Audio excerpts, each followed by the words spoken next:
All right, so you guys know that I did a video, I guess it's been a couple of months now, where I talked about the possibility of Tobey Maguire's Spider-Man 4, Sam Raimi's Spider-Man 4, or the Andrew Garfield Amazing Spider-Man 3 happening. And I said, hey, you know what? I would love it if both happened. I would love it coming off the success of Spider-Man No Way Home. I would love it if we got both films. I would love it if we had a Tobey Maguire Spider-Man 4 and if we got an Andrew Garfield Amazing Spider-Man 3. But I said if I could only choose one, I would go with Amazing Spider-Man 3 because I feel that Tobey Maguire's Peter Parker, that his story has been wrapped up, that it had a satisfying ending. Spider-Man 3, not the best movie, definitely the weakest of the trilogy. But as far as like wrapping up all the plot threads and stuff, reconciling the friendship of Peter and Mary Jane and Harry Osborn, reconciling that, which is the main plot, which really is the main, plot thread of Raimi's trilogy. That was concluded in Spider-Man 3. So I felt like it did end things. It did give us a satisfying conclusion, a satisfying endpoint. And the ending also, because you had there was the implication that Mary Jane and Peter were going to get back together. So we had that to hope for. And then, of course, you had the whole thing with Sandman and Uncle Ben's death and that reconciliation between Sandman and Peter Parker. And that was also good because that goes back to the first film with Uncle Ben's death and everything. So everything kind of came full circle in Spider-Man 3. It's not like I felt like there was any loose plot threads. It was still, very satisfactory. All right.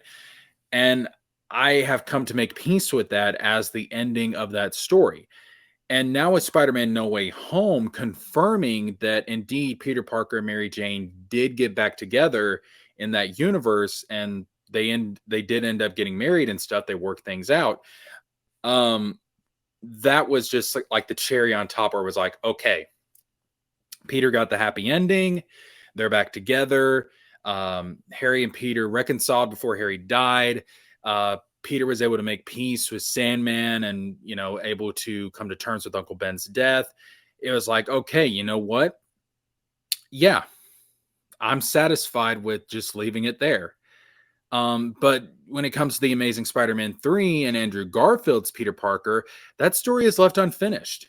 There was hints about the Sinister Six, the Harry Osborn Green Goblin in that universe, still alive. There was some hints in No Way Home about Andrew Garfield becoming a darker Spider-Man, becoming a more violent Spider-Man after Gwen's death. And it was like, okay, there's clearly a story here to be told. There's a story that we haven't seen. So my whole interpretation of it is, which one would I rather have? Would I rather have the nostalgic Spider-Man 4 because Tobey Maguire is the Spider-Man I grew up with? And it is more nostalgic for me. Would I rather have the nostalgic Spider-Man 4, which is giving us one last adventure with Tobey Maguire Spider-Man? Or would I rather have the Amazing Spider-Man 3 that actually gives a conclusion, that actually gives an ending, a proper ending, a satisfying ending to a story that is yet to be completed when it comes to Andrew Garfield's Peter Parker? And as someone who hates it when we don't get an ending to a story, to where I invest time and money into a story, into a plot, and I don't get a satisfying ending to that, that is one of the most frustrating things to me.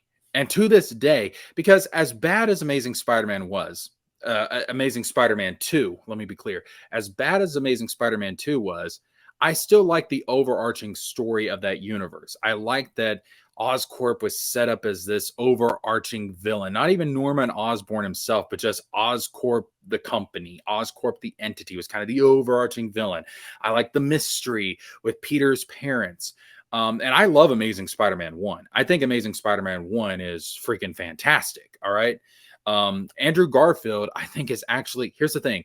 Tobey Maguire is a better Peter Parker. Andrew Garfield, I think, is actually a better Spider-Man. And somewhere between those two is like the perfect combination to create the perfect live action replication of Spider-Man from the comic books.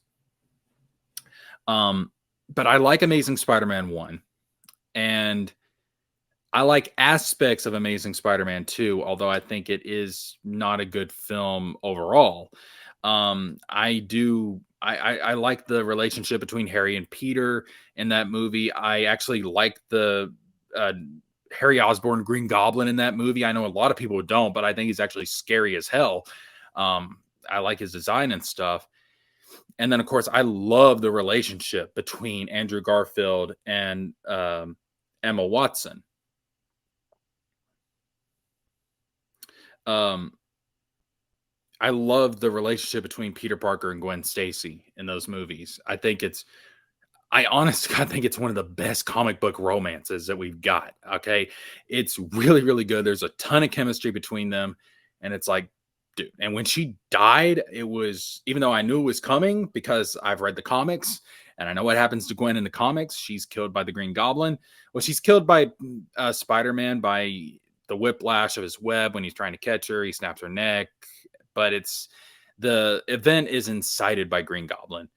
Even though it's the Norman Osborn Green Goblin in the comics, I switched it to the Harry Osborn Green Goblin in the movie.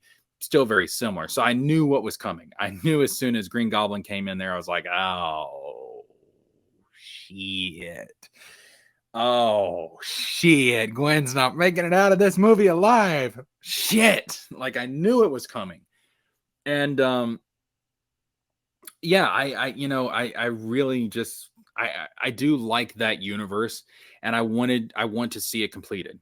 So if I had to pick between Spider-Man 4 from the Raimi verse or Amazing Spider-Man 3, I would pick Amazing Spider-Man 3. And I still hope we get Amazing Spider-Man 3. Don't get me wrong, but we have a story here that Thomas Hayden Church, who played Sandman in Spider-Man 3 and also played Sandman in Spider-Man No Way Home, heard rumors that Sam Raimi may do another Spider-Man with Tobey Maguire, which has been going through the grapevines for a while now that this was potentially going to happen ever since the success of Spider-Man No Way Home, because Spider-Man No Way Home was so freaking successful.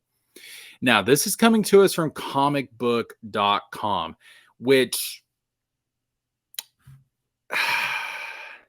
it's not an unreliable source. They have gotten some things right, but it's still something I would take with a grain of salt. Let me put it that way. Thomas Hayden Church, who has appeared as Flint Marko, aka Sandman, in 2 Spider-Man films, Sam Raimi's Spider-Man 3 and Marvel Studios' Spider-Man No Way Home. He would most certainly appear in another one. And let's see, this is the quote I'm looking for. There always has been some kind of, I've heard rumors that Sam Raimi was going to do another Spider-Man movie with Tobey Maguire. And if that happens, I would probably campaign to maybe at least do a cameo, which is possible because Sandman is still alive in the Raimi universe. He's still alive in the Raimi universe. So he could easily appear in a Spider-Man 4 in that universe. Now, if this happens, again, if I had a preference, I would take Amazing Spider-Man 3. But if this happens, you know I'm going to be there. I'm going to be there opening night, guys. Okay? Absolutely. This is my Spider-Man. This is a Spider-Man I grew up with. If this happens, if this is true, and again, we don't know for sure, take it with a grain of salt.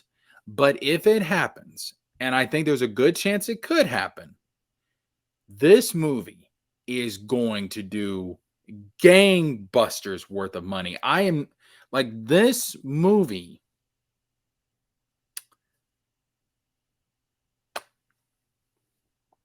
I'm not even going to lie to you. This movie, if it happens, may end up being the most profitable movie in history. And you're like, whoa, Jesker, what the hell are you saying?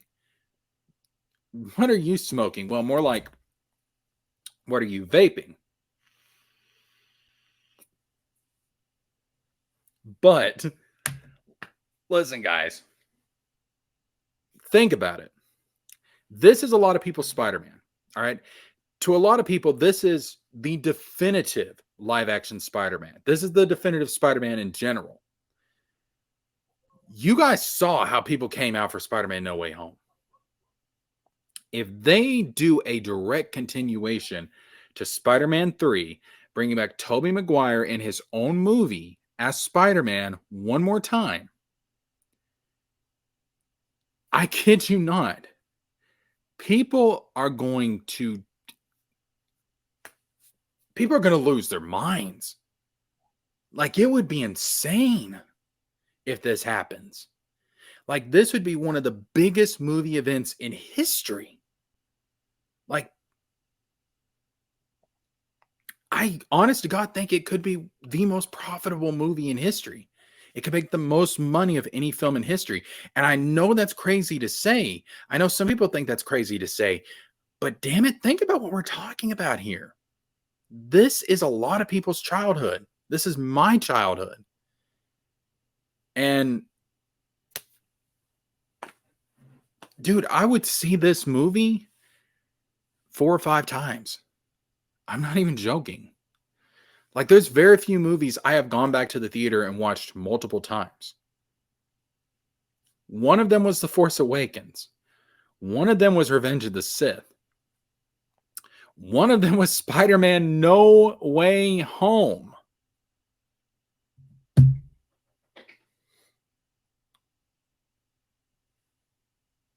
I would see this 4 or 5 times in theaters. And you know, Marvel, Sony, they want that money, dude. And this would make so much money. The MCU is sucking balls right now. The MCU is ass right now.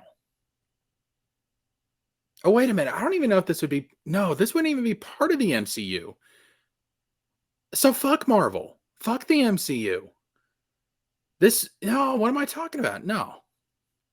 This would just be Tobey Maguire Spider-Man. So it would just be Sony. Sony would make the bucks, dude. You know how much money this would bring in?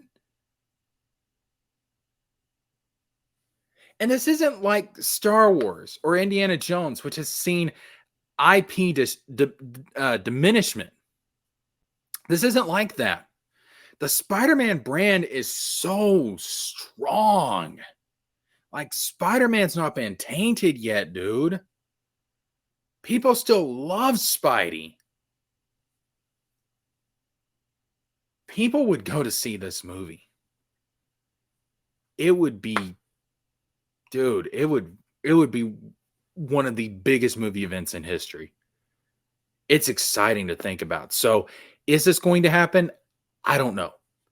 Take this news with a grain of salt. Maybe it will. Nothing's official until it's official. But if this happens,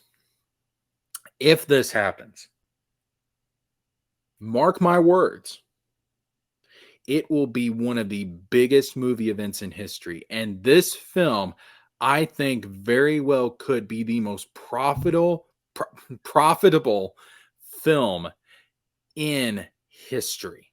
It can make more money than any movie in history because Spider-Man, Tobey Maguire Spider-Man, the Raimi Spider-Man story is that strong.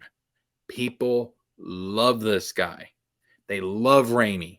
They love Tobey Maguire. And they love that Spider-Man.